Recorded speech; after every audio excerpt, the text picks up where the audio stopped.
In this video we are going to discuss about boiler water treatment methods. Treating the boiler water with standard chemicals involves removal of the temporary and permanent hardness salts as non-adherent sludge. Treatment methods are: primitive methods, treatment by phosphates, treatment for dissolved oxygen. Primitive methods: soda-lime treatment and caustic soda treatment were primitive methods. Overdose leads to caustic embrittlement. These treatments do not condition hardness salts into non-adherent sludge.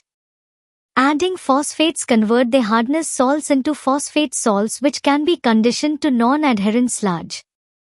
Treatment by phosphates.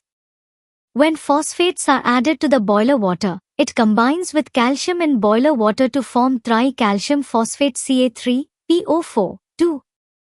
It precipitates as sludge because its solubility is low. The sludge can be kept in suspension by the use of coagulants. Phosphates also combine with magnesium compounds to form tri-magnesium phosphate Mg3PO4, 2, which also precipitates as sludge and can be conditioned by the use of coagulants. High concentration of sodium hydroxide is avoided by using phosphates instead of sodium carbonate for conditioning. When CaCO3 of boiler water is converted, the byproduct is sodium carbonate. This is used to give the requisite alkalinity. Treatment for dissolved oxygen. Sodium sulfite is used for treating small quantities of dissolved oxygen. Sodium sulfite combines with the oxygen to form sodium sulfate, which is a harmless salt and remains as sludge.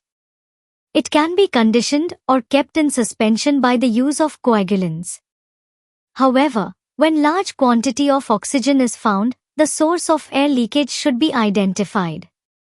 It is an incorrect procedure to treat large quantity of oxygen with sodium sulfite because it will lead to high density levels, which is not desirable.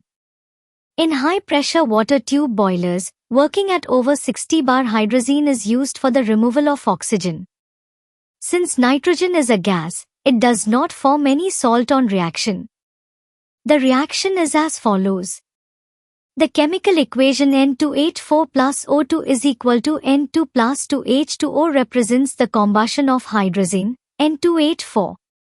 In this reaction, hydrazine reacts with oxygen, O2, to produce nitrogen gas, N2, and water, H2O.